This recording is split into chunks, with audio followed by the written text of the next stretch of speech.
En nuestro webinar contaremos con la presencia de nuestro aliado en temas de metodologías ágiles, el doctor Masaka Maeda, líder de reconocimiento mundial en Business Agility, pionero en Kanban, estructuras de colaboración y desescalamiento, quien ha efectuado transformaciones digitales en empresas desde Fortune 100 hasta startups de diversas industrias en 4 continentes, trabajando en todo el ecosistema de las organizaciones, desde ejecutivos, gerentes, equipos, clientes y proveedores en áreas técnicas y no técnicas.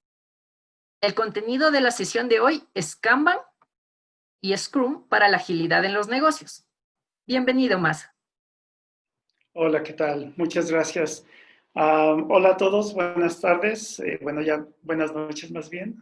Son las 6 de la tarde en Ecuador. Estoy yo basado en Utah, en Estados Unidos.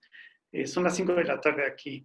Y bueno, primeramente agradecerle a HandyTech por la oportunidad de dar esta plática. Y bueno, creo que tal vez para algunos de ustedes es un poco una modalidad nueva de estar desde casa haciendo este tipo de actividades. Todos sabemos que la situación actual a nivel mundial es bastante seria, bastante sensitiva, entonces tenemos que hacer lo que corresponde de parte de cada uno de nosotros. Pero bueno, pues entremos en tema. Voy a compartir mi pantalla. Espero que la puedan ver. Ok, ¿me conformas, Paul? Sí, se ve adecuadamente. Muy bien, perfecto. Bueno, antes de entrar en sesión, quiero tener un poquito de idea de la audiencia, utilizando la opción de levantar la mano, el raise hand, opción que tienen en Zoom. Levanten la mano aquellos de ustedes que las actividades que llevan a cabo en su empresa son a nivel de toma de decisiones, digamos, a partir de director hacia arriba. Levanten la mano, por favor, aquellos de ustedes que tienen ese tipo de responsabilidades.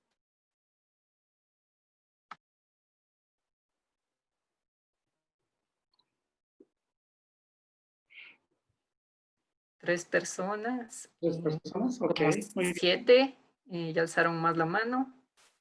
Ok. Sí, aproximadamente 7 personas. Ok, muy bien.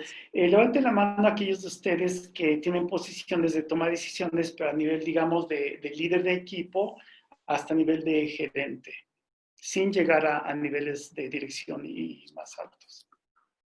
Entonces, bueno, me imagino que las demás personas tienen puestos a nivel de, digamos, especialización técnica, ya sea como arquitectos, business analysts, ingenieros en pruebas, ingenieros de desarrollo y cosas por el estilo. Entonces, la última pregunta es, levanten la mano a aquellos de ustedes que no caen dentro de ninguna de esas categorías. Ok, bueno, entonces, de hecho, es una audiencia bastante variada y en proporción bastante similar, lo cual es genial porque de hecho que es muy, muy adecuado con respecto a la forma en la que yo quiero tratar el tema el día de hoy. Entonces, bueno, primeramente, bueno, ya me presentó Paul, les comenté, estoy basado en Utah, inicié Valinova inicialmente en Silicon Valley, California, pero nos reubicamos aquí a Utah hace aproximadamente 4 años. Los slides se los vamos a proporcionar, entonces no se preocupen, todo lo que vamos a ver en pantalla lo van a tener ustedes disponible en breve después de la presentación. Bueno, primeramente lo que hice fue, hice un poquito de búsqueda de información en diversas fuentes, están listadas en la pantalla, y lo que hice fue de esas fuentes ver qué tipo de retos están confrontando las organizaciones durante este año, durante el 2020.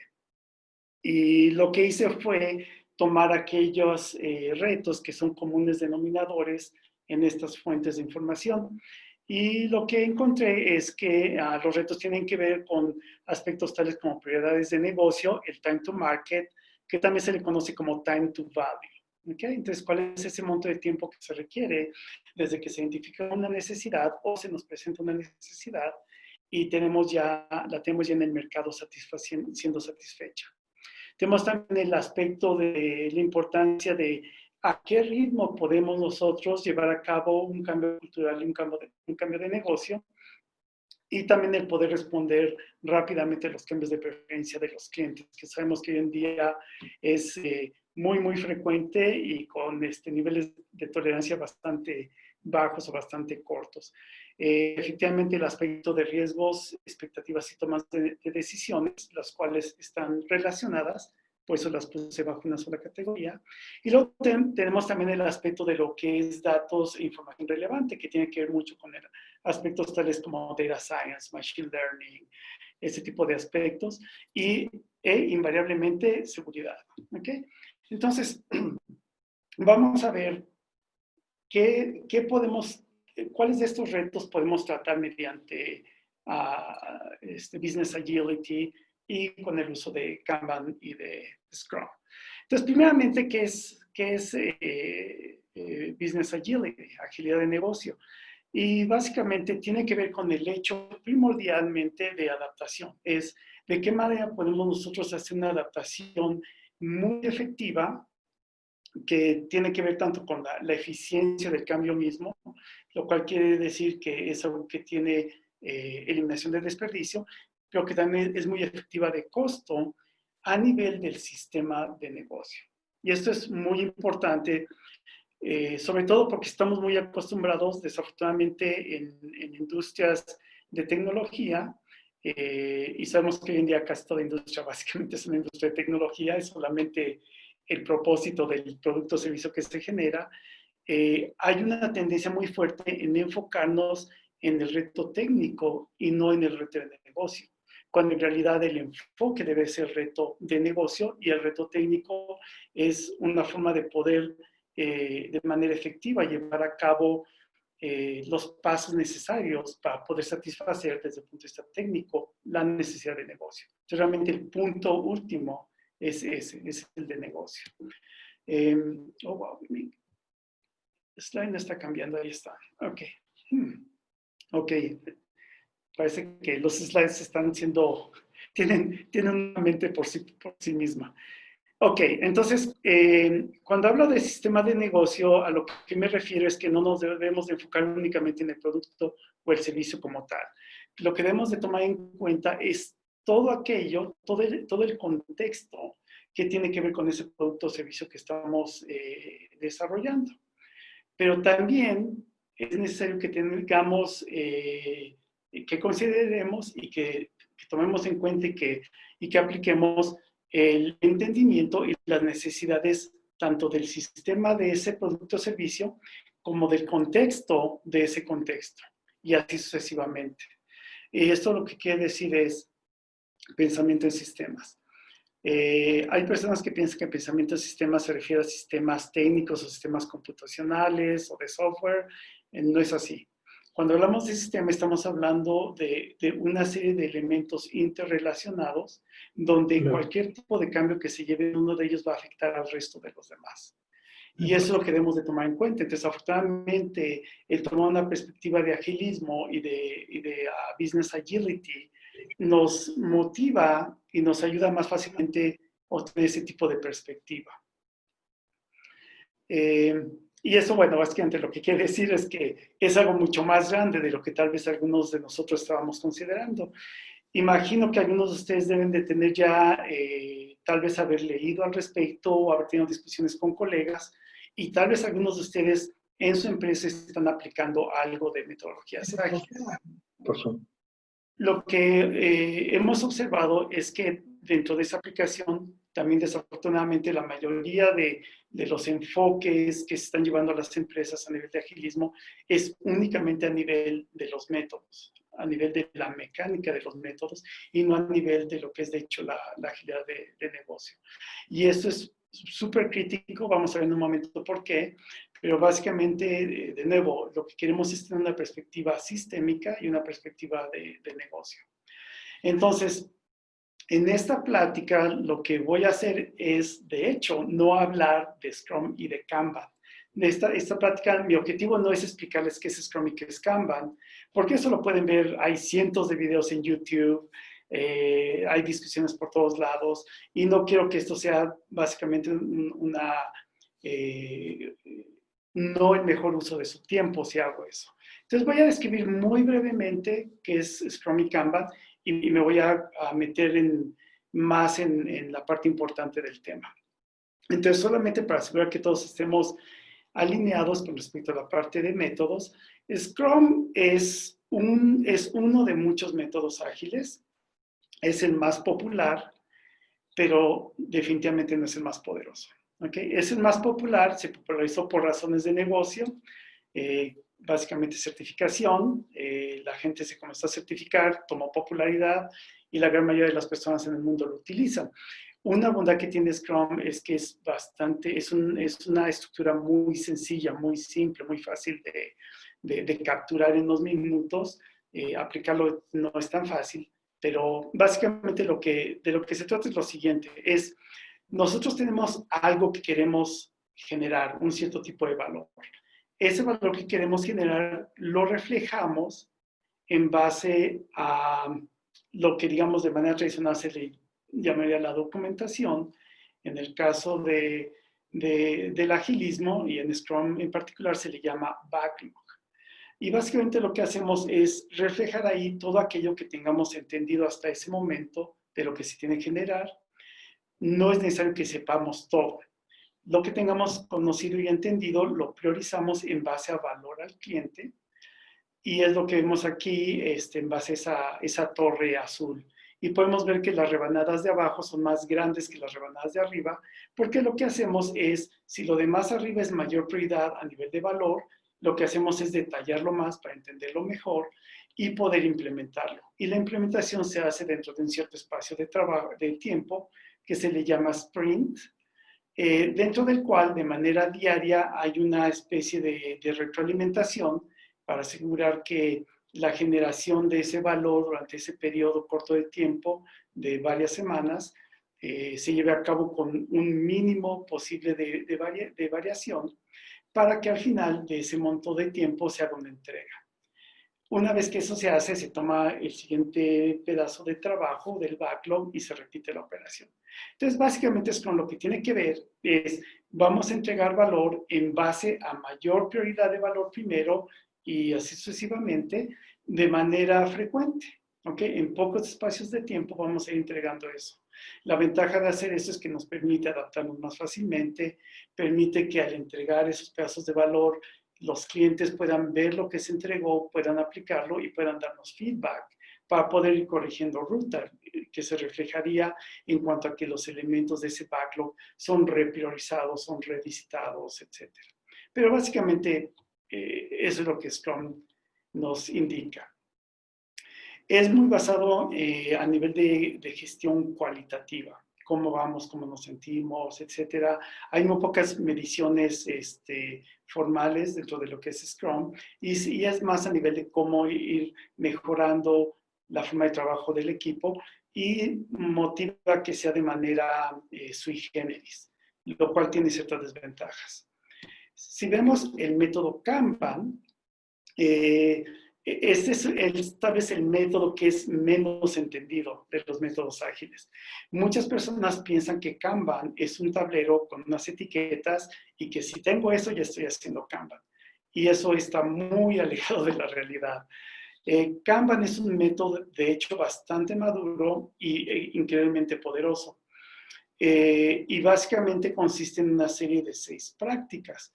Y esas prácticas tienen que ver con el hecho de que tenemos un tablero, por ejemplo, un elemento es en ese tablero que nos da una visualización más rica y esa visualización más rica la podemos ver, por ejemplo, a nivel de tener tarjetas de distinto color. Si tenemos un tablero de trabajo en Scrum donde podemos ver los distintos elementos que estamos trabajando, típicamente, y de hecho la versión original de Scrum, las muestra en un solo color. Si todas mis tarjetas son del mismo color, lo único que sé es que tengo cosas que se están llevando a cabo, pero nada más. Si yo tengo elementos de color y hay una semántica detrás de esos colores, por ejemplo, la leyenda que está a la izquierda del tablero, a eso se le conoce como clases de servicio. Entonces sabemos que tenemos tareas de distinto tipo.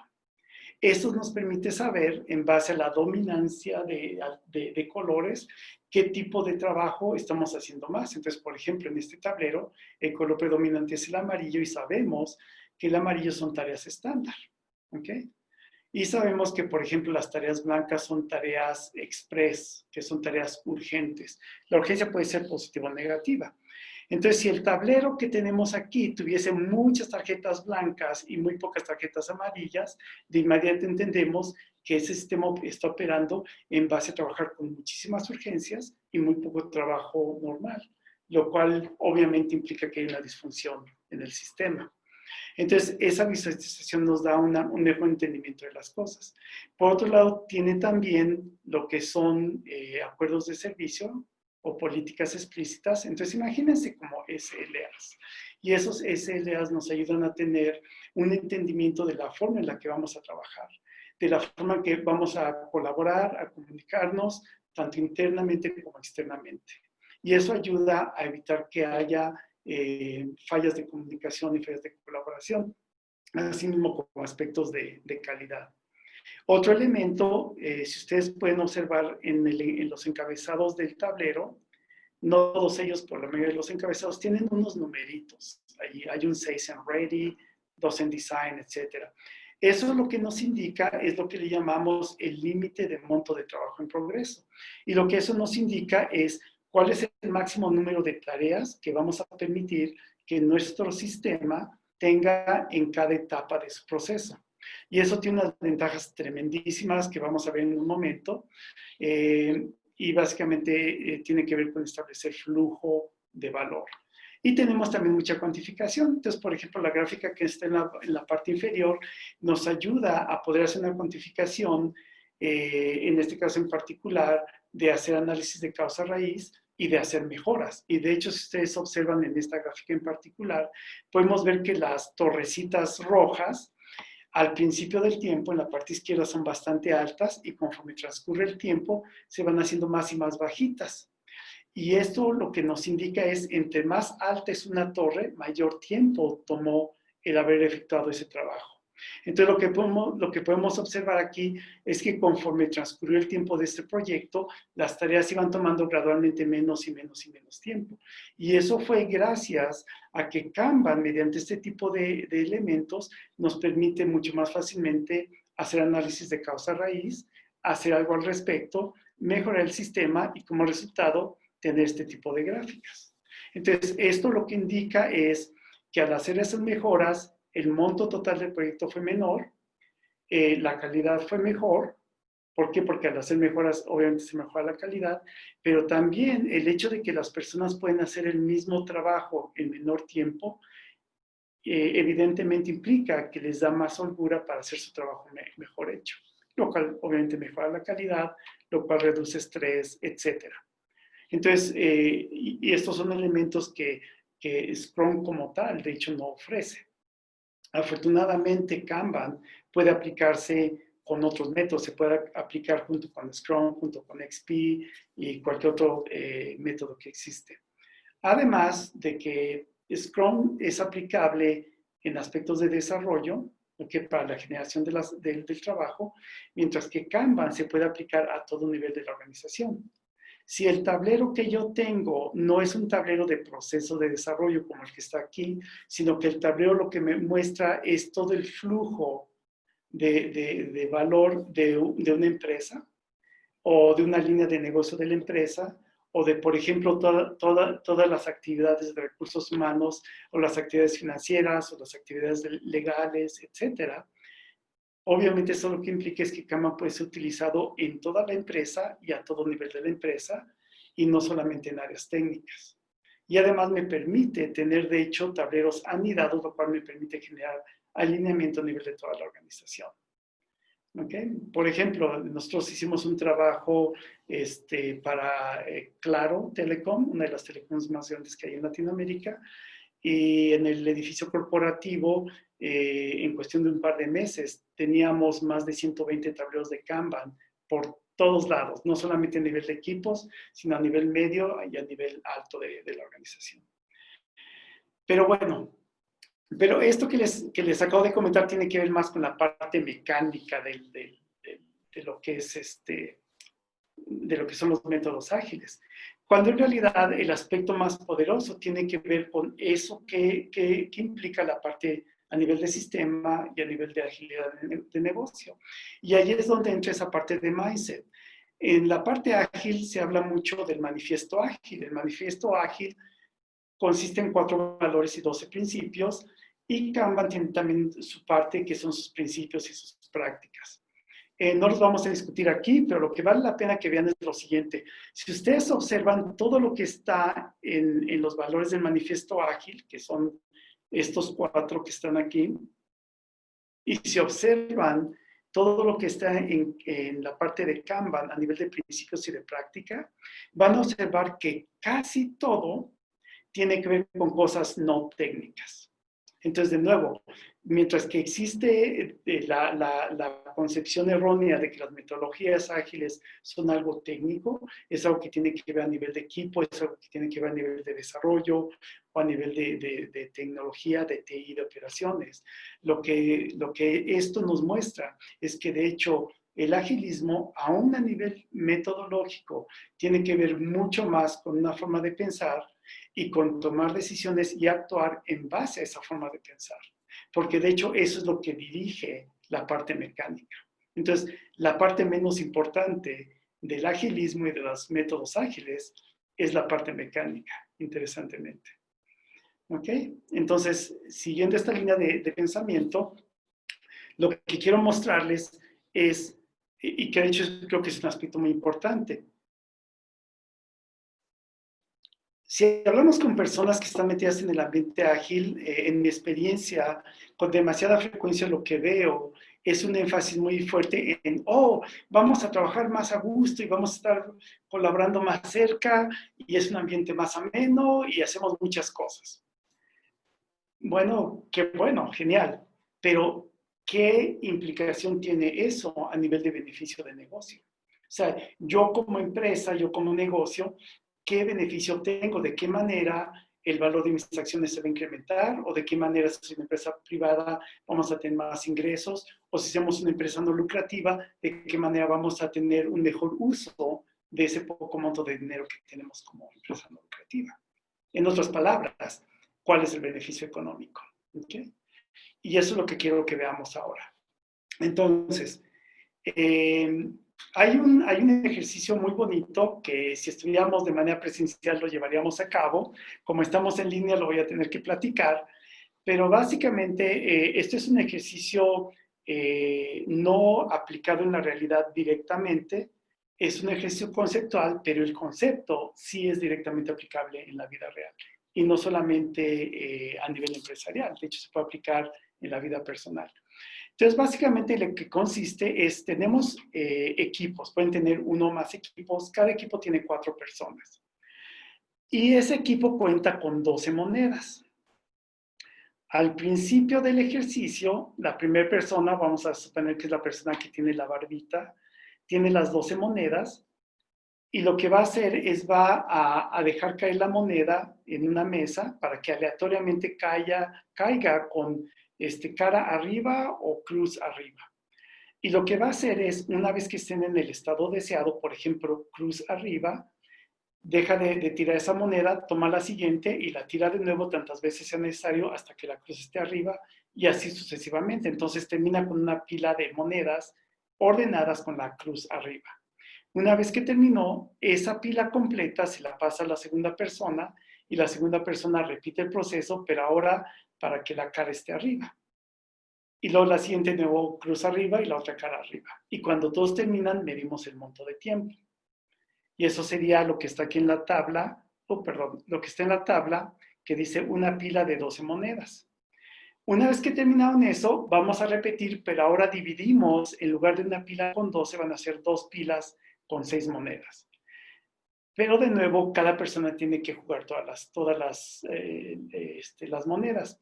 La diferencia radica en que en cuanto termina esa pila de 6 monedas, se la pasa a la segunda persona y en lo que trabaja con la segunda pila, la segunda persona trabaja con la primera pila. y así sucesivamente. Entonces, pues son 4 pilas de 3 monedas, 6 de 2 y al final todas por separado. Como no lo podemos hacer, tengo un pequeño video que va a mostrar más o menos cómo funciona esto y quiero que observen la dinámica. Como pueden ver, son las mismas personas, son 4 personas y aunque son más modalidades en el juego, aquí voy a mostrar solamente 4 y va a ser el mismo monto de tiempo. Y observen ustedes cómo en el mismo monto de tiempo, donde todas las personas de hecho van a jugar con todas las monedas, el procesamiento, lo que se logra procesar es muy distinto. Entonces, observen por favor.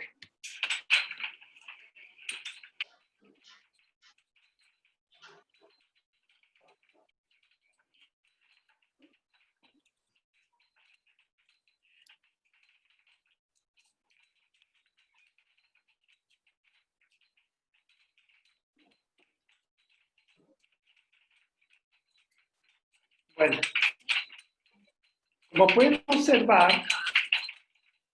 son casi 30 segundos. Ok, entonces no es el juego completo, lo detuve a 30 segundos. Pero como pueden observar, en la esquina superior izquierda, a los 30 segundos todavía es solamente la primera persona quien estaba jugando. En la superior derecha son ya 2 personas, en la inferior izquierda son 3 y en la inferior derecha son las 4. Entonces, en el mismo monto de tiempo, con exactamente el mismo procesamiento por moneda por persona, lo que observamos es que en el mismo monto de tiempo, en la primera modalidad, solamente una persona está trabajando, mientras que en la última modalidad, las 4 están ya trabajando. Entonces, básicamente, ¿esto qué quiere decir? Que no es necesario para poder generar un buen flujo de valor y obtener resultados, no es necesario que las personas trabajen más rápido o más tiempo. De hecho, lo que tenemos que hacer solamente es cambiar la forma en la que generamos ese flujo de valor.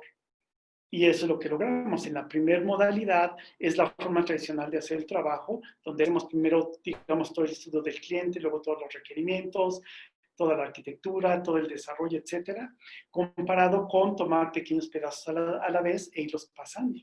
Y es lo que vemos en este caso. Entonces, en el último caso, a los 30 segundos, la última persona ya estaba, de hecho, trabajando con la segunda moneda.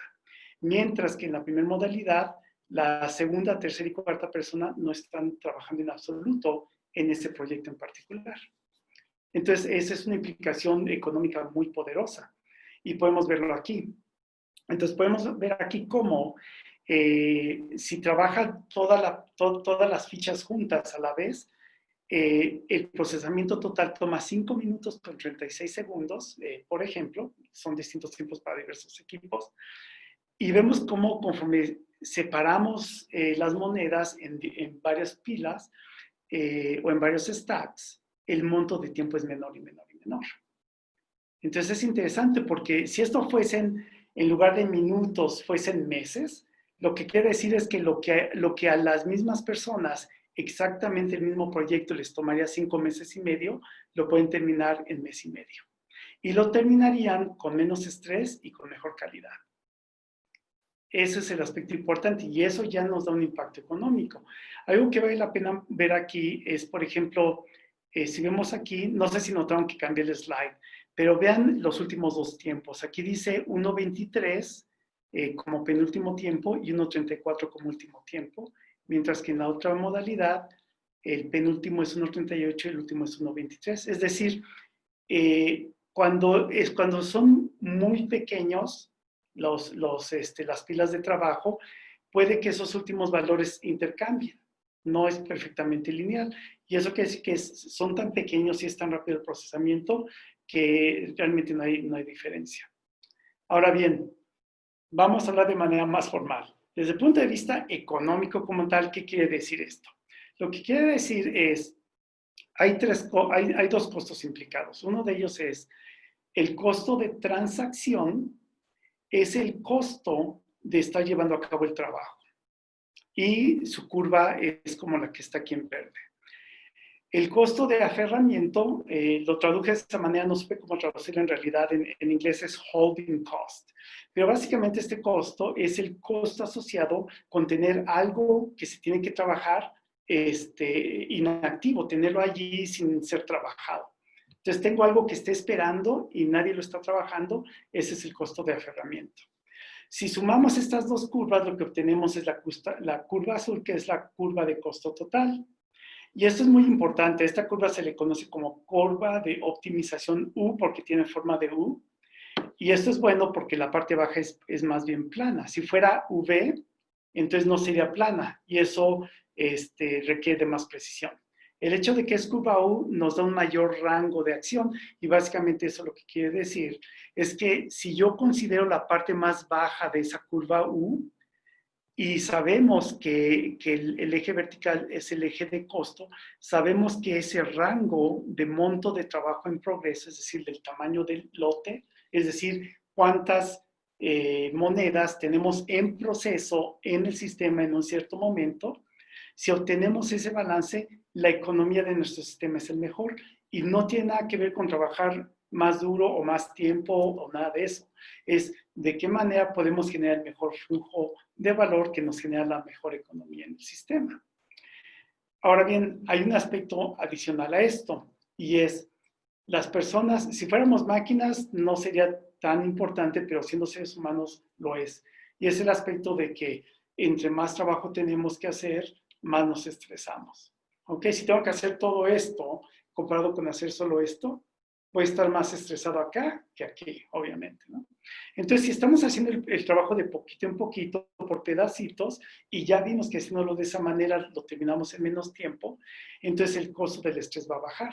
Pero también, como vimos, cuando es demasiado corto, puede variar. Y de hecho, lo que sé es que cuando es demasiado pequeño, es demasiado rápido y eso nos comienza a estresar de nuevo. Interesantemente, si vemos la curva de estrés, cuando es demasiado poco, el estrés comienza a subir también. Entonces, hay un cierto rango donde es menor. Entonces, la ventaja de esto es, si agregamos esa curva y generamos una nueva curva U, o tenemos un subrango, donde ese subrango nos da la mejor economía en nuestro sistema. ¿Por qué? Porque no solamente es donde los costos son menores, sino también es donde el estrés es menor, lo cual quiere decir que mi sistema es sustentable. Yo puedo tener a la gente trabajando a ese ritmo durante periodos más largos de tiempo sin estresarlos. Wow, ¿no? Muy distinto a lo que podríamos haber pensado si nos enfocamos en la mecánica de los métodos. ¿Ok? Entonces, esto a lo que nos conlleva es, ok, vale la pena que hagamos cuantificación. Entonces, ¿de qué manera yo puedo gestionar cuantitativamente para poder tomar mejores decisiones con mejor impacto económico? Bueno, todas estas gráficas son casos reales con clientes en Latinoamérica. ¿Ok? Y esto lo hice a propósito porque en ocasiones hay personas que piensan que puede haber implicación de que en otras culturas sí es posible y no es posible en Latinoamérica. Entonces, aquí lo que podemos ver es la eficiencia de flujo. ¿Qué tan eficiente era este equipo en generar valor? Y lo que podemos ver es que la curva al principio era alta porque el inicio del proyecto, y el inicio del proyecto es típicamente fácil, preparar los servers, algunas capacitaciones, ese tipo de cosas. Y de ahí ya comenzamos a trabajar. Entonces vemos cómo la eficiencia está por ahí de entre el 40 y el 55%.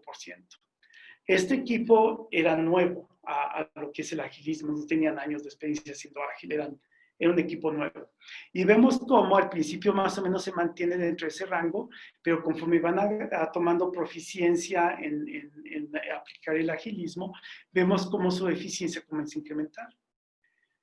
Pero hay un cierto momento aquí a principios de junio donde comenzó a bajar. Y lo importante es por qué. Y lo que se dio fue que hubo una decisión ejecutiva de que el coach ágil ya no iba a intervenir y lo que hicieron fue poner a un gerente. Desafortunadamente el gerente que pusieron a cargo es una persona que no tenía conocimiento y no tenía experiencia de agilismo. Entonces la persona comenzó a gestionar de la manera que estaba acostumbrado, que es tipo cascada, tipo waterfall. Y aquí vemos de inmediato cómo afectó eso la productividad de las personas a nivel de la eficiencia de flujo. En este segundo punto se tomó la decisión ejecutiva de que, dadas las circunstancias, traemos de nuevo el coach ágil y el coach ágil trabajó junto con el gerente para que el gerente también adquiera estas habilidades y vemos cómo la curva comenzó a mejorar. Entonces, ahí ya hay evidencia cuantitativa, no es creo que, siento que, no, esto es evidencia, son datos, son hechos.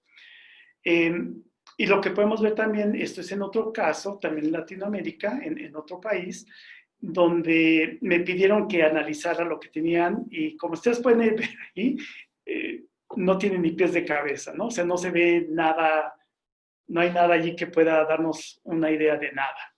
Pero lo que hice fue, de hecho, obviamente esto no me permitía tomar ningún tipo de entendimiento, ni de decisión, ni de nada.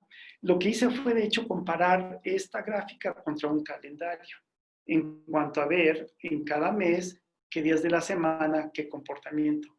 Y lo que identifiqué es que había, de hecho, un patrón, y el patrón era que, por ejemplo, el día de menor eficiencia era consistentemente en viernes. El segundo día menos eficiente era consistentemente un lunes. El día más eficiente era consistentemente un jueves. Esta era una empresa de gobierno y fue muy evidente para mí. Trabajaban solamente de lunes a viernes en la tarde y lo que hacían el jueves, ponerse a trabajar como locos para poder terminar todo el trabajo que no hicieron al inicio de la semana. Y los viernes, como solo trabajaban mediodía, pues obviamente la productividad era pequeña. Entonces, lo que esto permitió, aunque no hubo mejora en esa organización, esta cuantificación permitió evidenciar ese patrón de comportamiento y en base a eso pudieron ya entonces modificar su comportamiento para mejorar. Entonces, aun cuando esta gráfica no mostró mejora, lo que hizo fue mostrar la evidencia de la necesidad de mejora y qué era lo que estaba sucediendo para entonces poder hacer algo al respecto. Aquí lo que podemos ver es tiempo de ciclo, es decir, el monto de tiempo que toma hacer las cosas. La gráfica negra es el tiempo total, la gráfica azul es el tiempo de espera, la gráfica verde es el tiempo de trabajo y la línea roja es urgencias. Entonces, ignoremos las urgencias por ahora y nos enfoquemos en las líneas azul y verde. Y lo que podemos ver es que al principio la línea azul es mucho más alta que la verde, lo cual quiere decir que las tareas estaban más tiempo sin ser trabajadas y muy poco tiempo siendo trabajadas. Entonces, lo que nos percatamos es que el equipo, de hecho, estaba trabajando a un buen ritmo, o sea, no era cuestión de que tenían que trabajar más o más horas o más duro, no. De hecho, tenían una disciplina bastante razonable de trabajo. El problema era el tiempo de espera. Entonces, lo que tuvimos que hacer fue cambiar los numeritos en las columnas del tablero de Kanban, porque ese numerito es el número por ejemplo, el número de monedas que están trabajando, si lo comparamos con el juego que vimos hace un momento. Entonces, sabemos que si reducimos el tamaño, el número de monedas, vamos a fluir mejor. Lo que hicimos fue hacer ajustes y podemos ver aquí cómo de hecho el tiempo de trabajo casi no cambió, prácticamente no cambió, pero vemos cómo el tiempo de espera de hecho se redujo y como consecuencia el tiempo total se reduce y como consecuencia el cliente recibe valor más temprano. Entonces, para que podamos satisfacer mejor al cliente, no se trata de traer más recursos o de que la gente trabaje más tiempo. Se trata de ver cómo cambiar el sistema para mejorar el flujo de valor. ¿Ok? Hay otro elemento que quiero traer a su atención, que esto a las personas a nivel de directores para arriba, esto les va a hacer que las neuronas casi les exploten de gusto.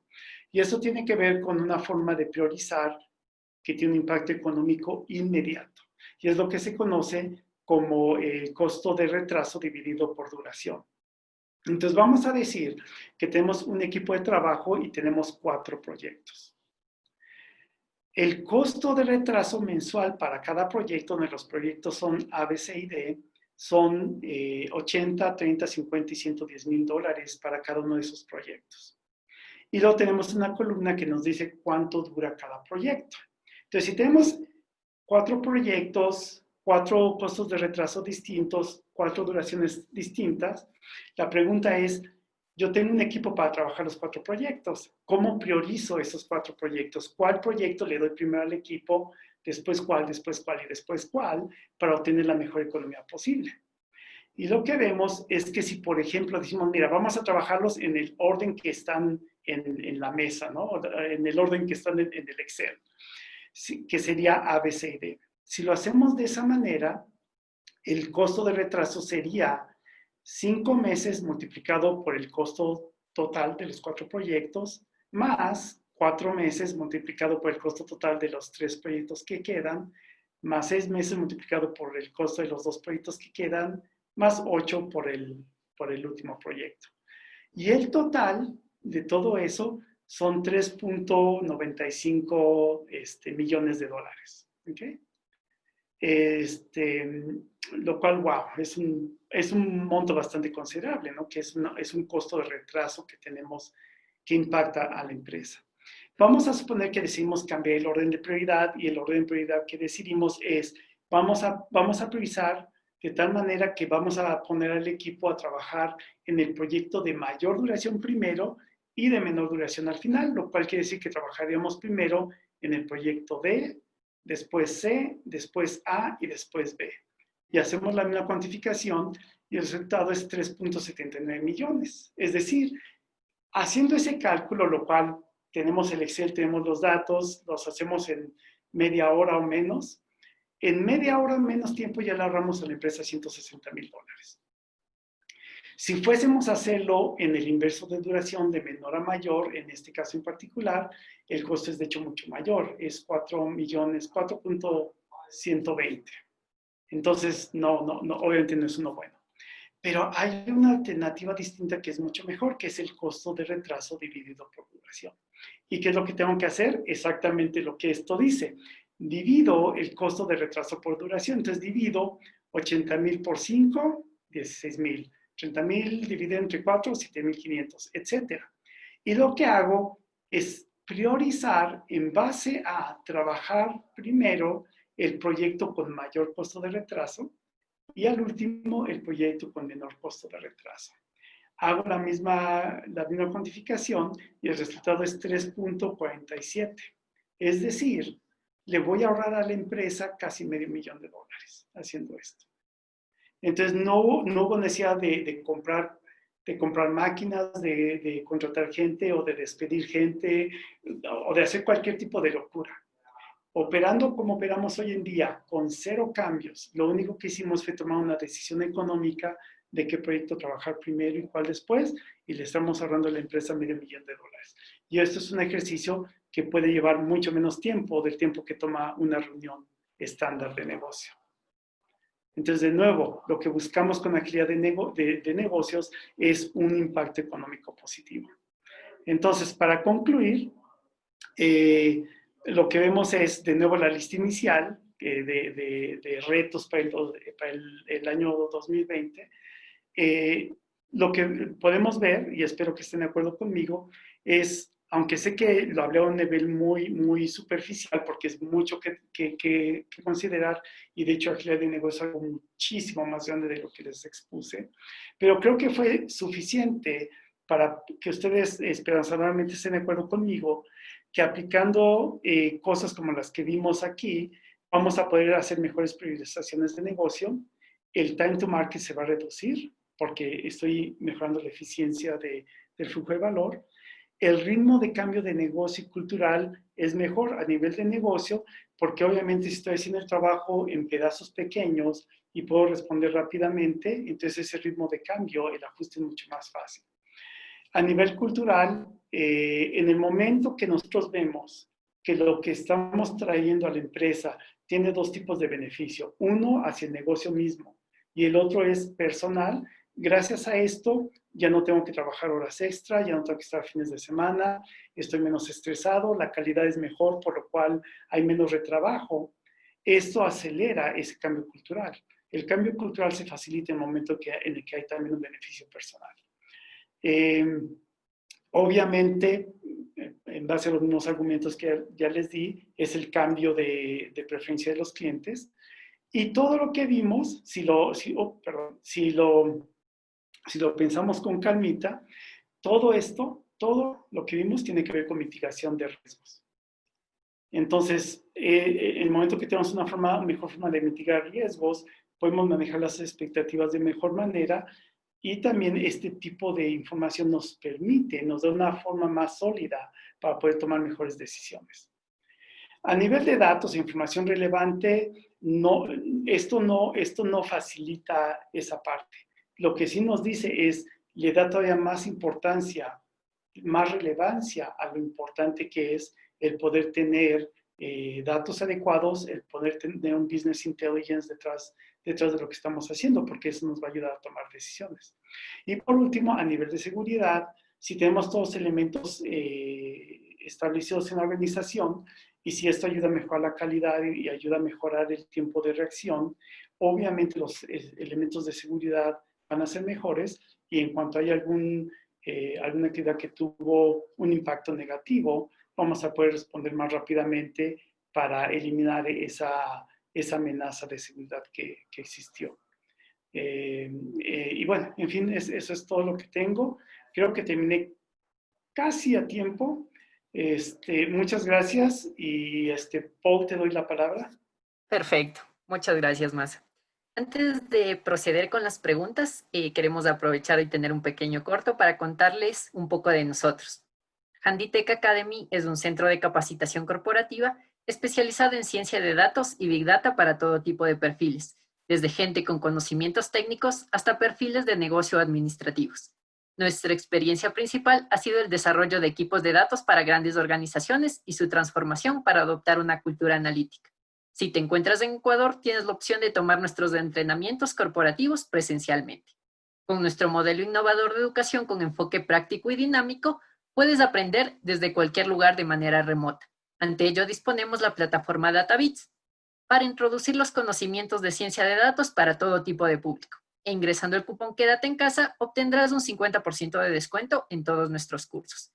Voy a proceder en el chat a colocarles los links si les interesa. Continuando, vamos a proceder a la parte de las preguntas. Más, una de las primeras preguntas que surgió es, ¿qué otros métodos de agilidad son más efectivos que Scrum? Tal vez requieres que te la repita, Masa. Perdón, estaba en mute, pensé que estoy hablando y no me están escuchando, perdón. Sí, ahorita ya. Perdón, estaba en mute, no me había percatado. Voy a contestar como todo consultor contestaría, depende, pero en realidad es la respuesta correcta. Básicamente, no se trata de si una metodología es mejor que otra. Realmente de lo que se trata es, yo tengo una cierta situación de negocio, en una cierta área de la organización, hay cierto tipo de retos y nuestra situación actual es X. En base a eso, lo que tenemos que ver es qué método o métodos son los más adecuados para esa situación. Entonces, en algunas de ellas puede ser Scrum, en otra puede ser XP, en otra puede ser Kanban, etcétera, o pueden ser combinaciones de ellos. En todos los años que llevo dedicado 100% a hacer esto, que son ya casi 12 años, nunca he tenido un cliente para el cual la solución era una cosa. Siempre, invariablemente, ha sido una combinación de varias de ellas. ¿Okay? Entonces, lo que hacemos es ver qué distintos elementos traer, qué aspectos de mindset, qué aspectos de qué metodologías trae a la empresa y de qué manera. Entonces, realmente depende de eso. Entonces, lo que es importante es que entiendan cuáles son las bondades que ofrece cada método, cuáles son los pros y los contras, y también de qué manera pueden ser combinados para que una vez que ya entiendan el problema que tienen a la mano, apliquen aquello que es necesario. Y es no solamente metodologías, o sea, tienen que considerar el aspecto de mindset, tienen que considerar el aspecto humano, y hay un elemento adicional que no se menciona mucho, pero que es increíblemente poderoso, y es estructuras de alta colaboración. En inglés es Collaboration Frameworks, y es un elemento muy poderoso porque eso permite llevar a cabo de una manera alineada con el agilismo actividades de la empresa que no cubren los métodos ágiles. Entonces realmente es algo un poco que requiere un poquito más de tarea para poder determinar. Perfecto. La siguiente pregunta es, ¿cómo implementar Kanban para el área financiera? Establece si podría dar un ejemplo de las tareas que se podrían fijar. De hecho, la respuesta va a ser genérica. Kanban, o sea, hay dos aspectos muy, muy bonitos de Kanban. Una de ellas es, Kanban no es un método que va a reemplazar lo que ya haces. Si tú quieres hacer XP o quieres hacer Scrum o quieres traer Safe o LESS o Discipline Agile, Nexus, cualquiera de esas, lo que ellos te dicen es, mira, lo que estás haciendo ahora lo dejas de hacer y haces esta cosa. ¿Okay? Kanban no. Kanban lo que hace es, lo que tú haces hoy en día, sea lo que sea, puede ser Waterfall, puede ser Rapid, puede ser Spiral, puede ser Scrum, sea lo que sea que estás haciendo, puede ser sui generis, tenemos nuestra propia, nos alucinamos un día y tenemos nuestro proceso único que no existe en ningún otro lugar del mundo, no hay problema. Kanban lo que hace es tomar ese estado que tú tienes como punto inicial, como punto de partida, y lo que hace Kanban es ayudarte a mejorarlo, te ayuda a evolucionarlo, en otras palabras. Entonces, ¿cómo lo aplicarías en finanzas? Bueno, número uno, obviamente entender cuáles son esas, lo mínimo del método Kanban son las 6 prácticas base de lo que es el método Kanban. Entonces, el paso número uno es, voy a entender esas prácticas. Paso número 2 es, llego a mi departamento financiero y lo que voy a hacer es visualizar el proceso o uno de mis procesos. Muy probablemente es uno de los procesos, porque en finanzas hay muchos procesos dependiendo de lo que se tiene que llevar a cabo. Entonces, ese proceso lo puedo determinar y visualizar en un tablero de Canva.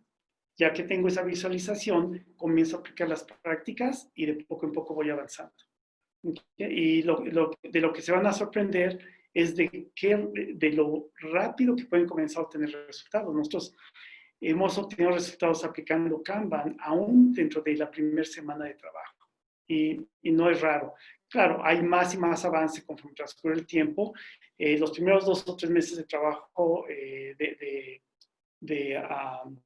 ¿cómo se dice?, de adopción de Kanban, es muy notorio el cambio. Igual si están haciendo recursos humanos o cualquier otro tipo de proceso, o por ejemplo a nivel ejecutivo, pueden tener un tablero de Kanban para todo el corporativo, o tener un tablero de Kanban para cada departamento o cada área de la empresa, ligado al Kanban corporativo, y luego de cada área pueden tener tableros que son por proyecto, o por división, o lo que sea, por value flow, y lo pueden de ahí pasarse a proyectos, se pueden bajar a equipos y pueden bajar a nivel personal. Si esto lo manejan con una buena herramienta electrónica, todo eso puede estar alineado y conectado lógicamente, de tal manera que si una persona mueve una tarjeta en su tablero personal, el tablero del equipo se actualiza el del proyecto, se actualiza el de la división, el del área y el del corporativo. Entonces, en tiempo real podemos, de hecho, saber qué está sucediendo, y una buena herramienta, de hecho, nos da toda esa cuantificación y mucho más de lo que yo les mostré en esta presentación. Perfecto. Otra pregunta es, ¿de qué manera voy midiendo la eficiencia de mi equipo ágil? ¿Cuál sería el rol del coach ágil en este proceso? Ok. Mira, para medir la eficiencia, les vamos a dar el PDF de estos slides. Los slides completos inclusive tienen las fórmulas. Entonces, para hacer rápida la respuesta a ese nivel, consulten los slides de la presentación. El rol del coach ágil es más labor a nivel de transformación cultural y a nivel de guía metodológica. No debemos de esperar que el coach ágil sea la persona que llegue a hacer y a implementar las cosas. Lo que el coach ágil tiene que hacer es, él tiene que ver la manera de eliminar la dependencia en él o en ella lo antes posible. Entonces, yo como coach ágil voy a enseñarles a ustedes a pescar. Entonces, vamos a trabajar juntos, pero con el objetivo de que yo los voy guiando para que ustedes lo hagan, ustedes lo aprendan y lo entiendan y puedan hacerlo sin mi ayuda lo antes posible. ¿Ok? A nivel de aplicación. A nivel más alto tiene que ser la persona que trae esa concientización cultural y el alineamiento a los niveles altos de la empresa. Entonces, no es correcto, perdón, como para complementar la respuesta, es muy importante que a niveles ejecutivos de la empresa haya un entendimiento de que el agilismo tiene que ver con un mindset que debe de generar un alineamiento entre la forma de pensar y la forma de tomar decisiones a nivel ejecutivo, tal que ese alineamiento esté de acuerdo con la forma en la que se opera bajo Ágil. Eso es muy, muy importante. La siguiente pregunta más es, ¿cuándo es conveniente usar Waterfall? Oh, ok. Bueno, si tú tienes un proyecto que está perfectamente definido, o sea, entiendes perfectamente el mercado, perfectamente la necesidad del cliente, esa necesidad no va a cambiar, el cliente no va a cambiar, no hay variación en el sistema, no hay variación en el proyecto mismo, es decir, si es un monolito perfectamente definido, puedes hacer waterfall. La pregunta importante es, si puedes hacer lo mismo de una manera más eficiente con Ágil, y además con Ágil puedes hacer más, ¿por qué querrías hacerlo bajo Waterfall? ¿No? Esa es la parte importante.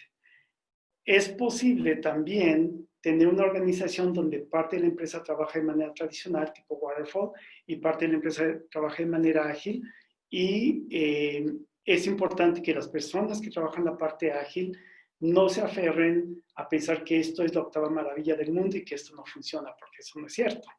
Esto es algo muy bueno, que tiene muchas ventajas sobre la forma tradicional, pero si la forma tradicional no funcionara, no le estaríamos haciendo. Se ha hecho durante mucho tiempo porque de hecho de una manera u otra ha agregado algún tipo de valor. Entonces lo que debemos de entender es de qué manera podemos nosotros, porque nosotros somos los que somos altamente adaptativos, aquí es un poco más difícil por la naturaleza misma de lo que es Waterfall, pero cómo poder coexistir. Eso es muy importante. Y también cómo poder nosotros ayudar a que esto funcione de una mejor manera. De hecho, si lo pensamos con calma, yo tengo un Prezi, un documento Prezi donde de hecho lo demostré, que podemos nosotros incluir elementos ágiles dentro de una estructura waterfall tipo PMI. Entonces, por ejemplo, si tenemos los grupos de procesos del PMI y los procesos y los subprocesos, dentro de cada uno de ellos podemos incluir elementos ágiles. Y eso es porque el PMI como modelo nos dice qué entradas, qué resultados, pero no nos dice cómo hacerlo. Y agilismo sería el cómo del por qué. Perfecto, más. Otra pregunta dice, asumiendo que un equipo de desarrollo es ágil y ofrece sus servicios a un cliente corporativo, ¿existen mejores prácticas a considerar en el contrato, de tal forma que sea un contrato realmente ágil? Por ejemplo, que tenga alcance abierto o que se limite solo por horas hombre. Ok, sí, ese es uno de los elementos de fricción más fuertes que existen si el cliente no trabaja de manera ágil. O sea, es una ruta larga, hay muchos elementos de fricción de por medio. Mi recomendación es, como proveedores, acercarnos al sponsor del nivel más alto que tengamos en la empresa y platicar con ellos para hacerles ver las bondades del agilismo. Ahora, y las personas que están aquí como audiencia, que tienen puesto de director para arriba, estoy seguro que van a estar de acuerdo conmigo. Si como proveedor yo llego y me pongo a hablar de ellos sobre sprints y reuniones diarias y backlogs, me van a enseñar la puerta de salida en menos que ya. Porque a nivel ejecutivo realmente no nos interesa. O sea, yo como CEO, CFO, CTO o lo que sea, a fin de cuentas no importa si lo estamos haciendo con sprints o con palillos o con velitas o con, no sé, patitos, ¿no? Lo que nos interesa a nivel ejecutivo es cuál es el beneficio de negocio y cuál es el beneficio económico que obtenemos de hacer esto. Entonces, lo que nosotros tenemos que hacer al acercarnos a esas personas es explicarles cuál es ese beneficio económico. Si hacemos las cosas de esta manera, comparado con la forma que lo hemos estado haciendo, estos son los beneficios que vamos a obtener y para ello es necesario cambiar el tipo de contratación, cambiar la interfase, cómo nos comunicamos, cómo nos entregan, etcétera. Pero si no lo mostramos primero ese beneficio, lo demás es irrelevante. Okay. Entonces, esa es la parte importante y es por eso que debido a que muchas personas se enfocan en la mecánica de los métodos, tienen tanta dificultad el poder comunicarse y el poder llegar a acuerdos a niveles de contrato. ¿Okay? Y a nivel de contratación, hay muchos modelos de contratación ágil, hay un par de libros. Uno de ellos fue escrito por una persona española, su nombre se me escapa en este momento, pero hay un libro en español sobre contratación ágil y de hecho es bastante bueno. Entonces, los invito a que vayan y revisen esa literatura, pero de nuevo, lo más importante es hagan su tarea primero. Tengo que entender qué es agilismo y qué es agilidad de negocio, y no solamente conocer la mecánica de los métodos para poder ir a hablar con las personas a nivel ejecutivo y a nivel de contratación. Perfecto, Max. Te agradecemos mucho por tu participación y esperamos tenerte en una próxima sesión. No duden en escribirnos si les interesa profundizar más en esta herramienta. Los esperamos en próximas sesiones. Te agradezco, Masa, por tu tiempo. Muchas gracias a todos, gracias a Handitech y por favor manténganse saludables y manténganse a salvo, ¿ok? Son tiempos difíciles en todo el mundo, ¿ok? Cuídense mucho. Igual, muchas gracias.